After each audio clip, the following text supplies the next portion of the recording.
Players are still crowding the foul line where Durant was. Can Luka Dončić handle everything?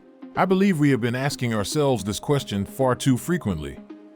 While the franchises of rising players like Ja Morant and Zion Williamson have arguably of the best young cores in the NBA surrounding them, the Mavericks have been without a second star for Luka for 5 seasons. The team and roster they have in place is far from perfect, and when you consider all of the decisions that have already been made since Luka Dončić has joined the Dallas Mavericks, we have to look at their current roster and think this is a huge deal because of the Mavericks actually going to waste their championship window with, on paper, possibly the greatest young player we have ever actually seen in the past. We watched as LeBron James spent his first 7 seasons with the Cavaliers and then moved on from a failing roster.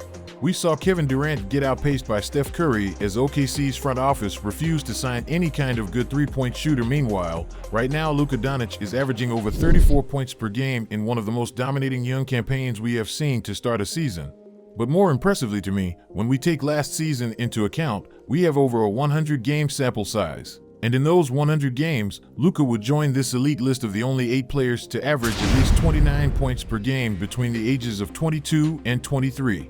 However, if we add another criteria, this is where it becomes really fascinating. Let's say each game also has 5 rebounds. Guard Michael Jordan is the only man who has been taken off of this list. As of right now, Luka Dončić is on pace to become the first player to accomplish this feat, averaging 29 points and 5 assists per game between the ages of 22 and 23 in the previous 60 years. However, if we took away 5 rebounds per game and added 5 assists per game, we would be left with just 2 players. Therefore, if the Mavericks are denied a true victory or around this man and he leaves, it will be one of the biggest wastes of young talent we have ever seen. With all of this said though, here's the thing. There is a much more important storyline going on. And that is that if the Mavericks never get this figured out, Luka Dončić could already get eliminated from the GOAT race. Or at the very least, he might have to climb a now almost impossible mountain.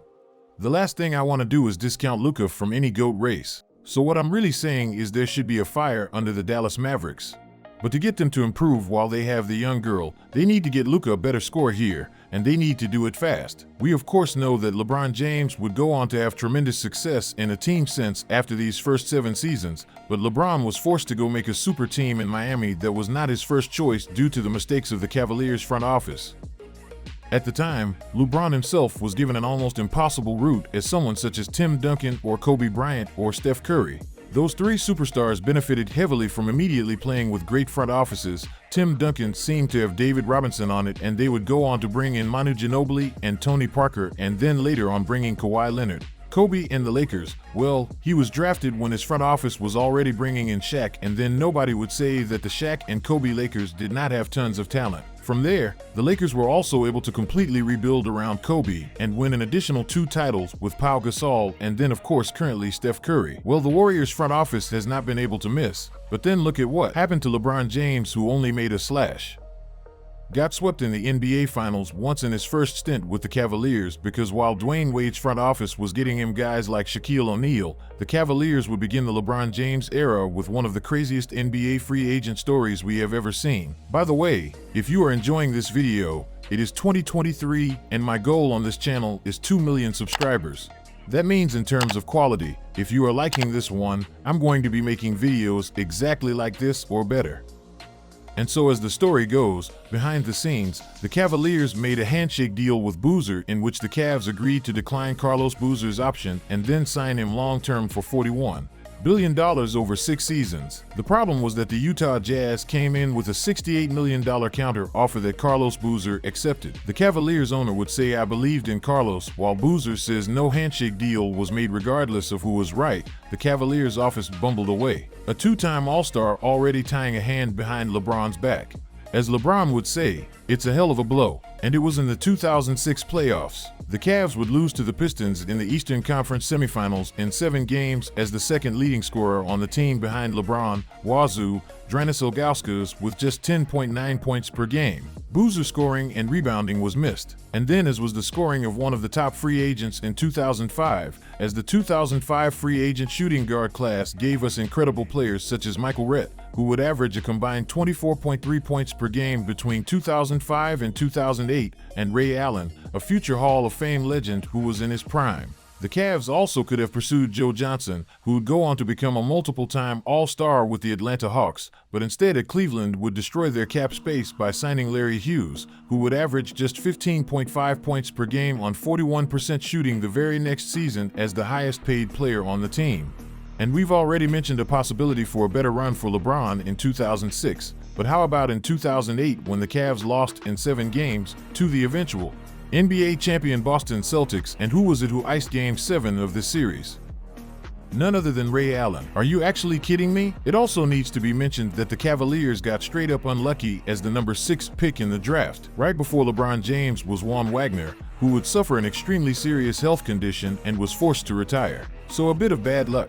But more importantly, those 2 massive mistakes shaped all of the Cavaliers' decisions going forward after those mistakes and those playoff failures. You tried desperately to play catch up.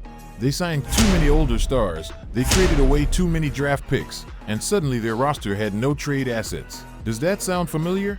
And looking at the Dallas Mavericks, we can start to see some scary parallels. Stylists went all in on a Kristaps Porzingis trade, and that did not work at all. For whatever reason, the chemistry was just not there. But more importantly, the trade return that Dallas got when they shipped out Porzingis was just not nearly worth the All-Star they thought they were.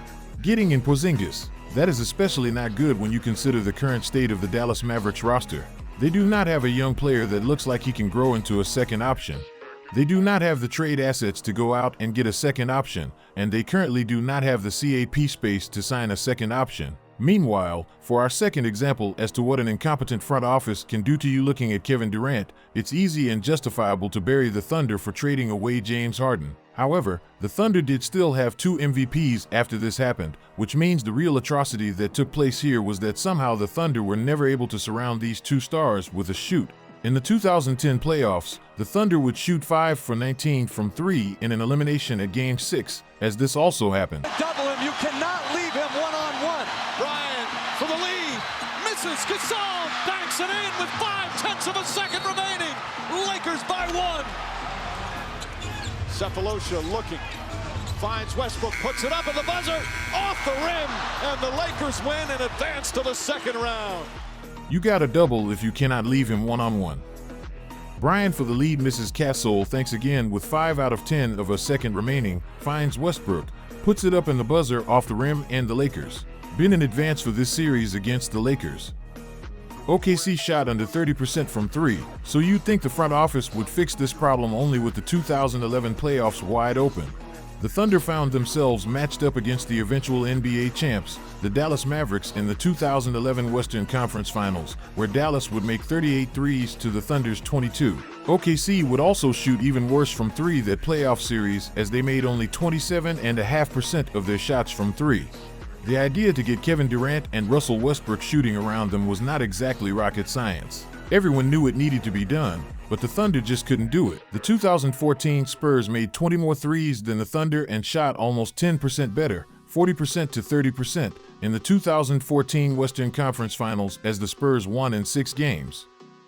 And then, of course, in the 2016 Western Conference Finals, that is 3 Western Conference Finals if you're counting at home, the Golden State Warriors were the blueprint at this point, so they of course shot tremendously better than the Thunder. Now to me this raises the question, what should this all mean for Kevin Durant and his legacy? Because at this point it seems like people have fully agreed that it is. LeBron James won and Steph Curry too for the best player of the 2010s. But as you just heard, if the Thunder had signed a few more high-level shooters instead of their failed attempts such as Kyle Singler, KD could have easily had another title or 2 and he could have done it. That would have been a significant legacy changer for the team that picked him, and we must be honest with ourselves about that. Early on in a player's career, he has little control over it. That's a scary idea. Here, actual legacies can be altered. Please get Luka Dončić some assistance for himself and for all of us before the Dallas Mavericks end up being another example of what might have been.